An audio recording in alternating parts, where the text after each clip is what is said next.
안녕하세요. 도전 코인벨 1월 18일 영상 시작할게요.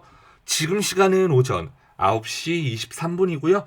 현재 비트코인이 0.3% 반등을 하고 있습니다만 어제 밤부터 비트코인이 급격하게 또 다시 조정을 받다 보니까 그리고 5천만 원대 초반까지 가는 모습이 한번 있었다 보니까 시장이 다시 한번 긴장을 하면서 큰 폭의 조정이 있었습니다. 디센트럴랜드도 어제 5%, 6% 하락이 나온 채로 마감이 되었고 그 전 3일 동안에 한 6% 가까이 상승을 만들어냈는데 결국 하루 동안의 조정으로 인해서 그 상승분이 모두 반납이 되었습니다. 참 허무하죠.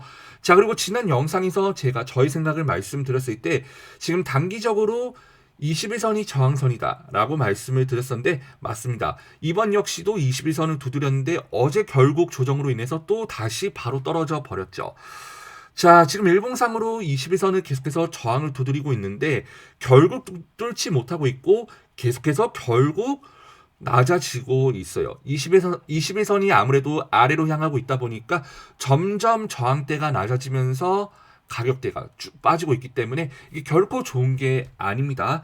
그리고 주봉상으로 봐도 5일선이 마찬가지로 저항선이에요. 올라가려 했는데 떨어지고 터치했는데 떨어지고 그리고 지금까지도 또 저항을 받으면서 떨어지고 있죠.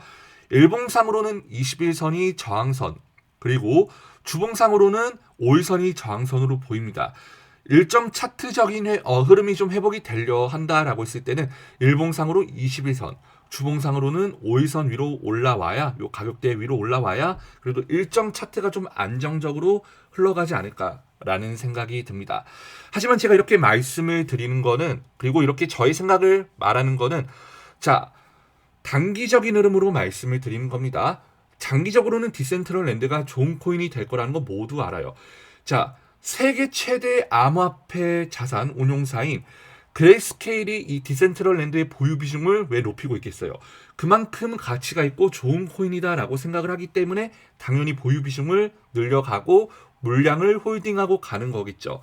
정말 좋지 않은 거다라고 하면은 들고 갈 필요가 없겠고 오히려 매도를 하겠죠. 하지만 디센트럴랜드가 꾸준히 이 그레이스케일이 디센트럴랜드를 꾸준히 잘 홀딩하고 물량을 모아가고 있는 상황이기 때문에 뭐 크게 걱정할 필요는 없을 것 같습니다. 하지만 단기 투자로서 들어가신 분들이 분명히 계실 거고 길게 가져가시는 분들이 분명히 없으실 거기 때문에 그리고 그걸 못 하시는 분들도 많으실 거기 때문에 저의 생각을 그냥 짤막하게 말씀을 드려본 겁니다. 하지만 참고 정도만 하세요. 저를 믿으시면 안 됩니다. 참고 정도 하시고 그냥 얘가 이렇게 생각을 하구나 정도로 봐주시면 좋을 것 같습니다. 뭐 최근에 이제 금리 인상에 대해서 많은 얘기들이 나오고 있어요. 아무래도 금리 인상 때문에 또 시장이 움츠려든 것도 맞는데 일단은 지난 미국 금리 인상 됐을 시에 오히려 증시는 또 좋았던 적이 있었다라는 굉장히 흥미로운 데이터가 있습니다.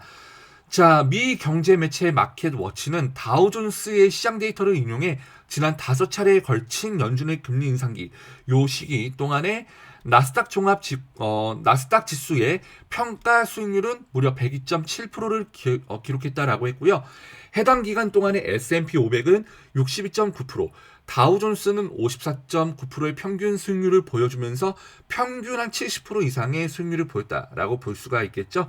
이는 연준의 금리 인하기 요 동안에 보였던 미국 3대 주가 지수별 평균 수익률보다 더 나은 수치다. 더 좋은 수치다라고 합니다. 금리가 인하됐을 때보다 오히려 금리가 인상이 됐을 때 오히려 더 높은 평균 수익률을 보였다라고 하는 겁니다. 굉장히 흥미롭죠? 자, 마켓워치는 금리 인하는 주로 불황일 때, 금리 인상은 경기 화랑일 때 주로 이뤄진다라고 하는데 이는 두 시기 간의 차이를 보이는 증시 실적 불균형을 설명할 수 있다라고 평가를 하면서 오히려 지금 금리 인상이 된다라고 해도 시장이 좀 잘 방어를 하지 않을까라는 굉장히 긍정적인 메시지를 전달해 주었습니다. 하지만 저 내용도 믿어선 안 돼요. 데이터라는 건 말 그대로 데이터고 100%가 아니기 때문에 저 기사 내용도 금리 인상 시기가 100%다 맞아 떨어졌다는 건 아니에요. 분명히 떨어졌던 경우도 있기 때문에 믿으시면 안 되지만 저는 흥미로운 내용도 있다라고 봐주시면 좋을 것 같고요. 자, 지금 가상부동산 투자 인기가 계속해서 늘어나고 있다라고 합니다. 아무래도 현실 세계에서도 집을 살 수 없는데 우리가 가상 세계에서만큼은 땅을 그래도 비교적 현실 세계보다 싸게 살 수 있고 내가 그거를 소유할 수 있는 소유권이 있다 보니까 그리고 그 가치가 있다 보니까 그런 부분 때문에 좀 많은 사람들로부터 부족한 부분을 채워줄 수 있지 않을까. 네, 그런 얘기도 나오고 있습니다. 자, NFT로 소유권 주장 및 매매 가능이 된다라고 했는데, 자, NFT의 가치 변화도 지금 확장이 되고 있다라고 합니다. 이전에 NFT 초창기가 나왔을 때는 NFT를 수집하고 그냥 희소성이 있다. 그리고 소유를 통해서 만족성. 뭐 요 정도로 봐야 하는데 지금은 NFT 투자 거래를 통해서 경제적 이익을 낼 수도 있죠. 부동산 땅을 사서 비싸게 팔 수도 있고요. 그리고 플랫폼상에서도 거래가 가능합니다. 이 가상 세계 안에서도 그리고 이 NFT 마켓플레이스 안에서도 거래 상품 그리고 투자를 통해서도 어떠한 물질적인 이익을 얻을 수 있기 때문에 점점 NFT의 가치 변화도 확장이 되고 있고 요 안에서도 또 다른 뭐 확장성이 생길 수 있겠죠.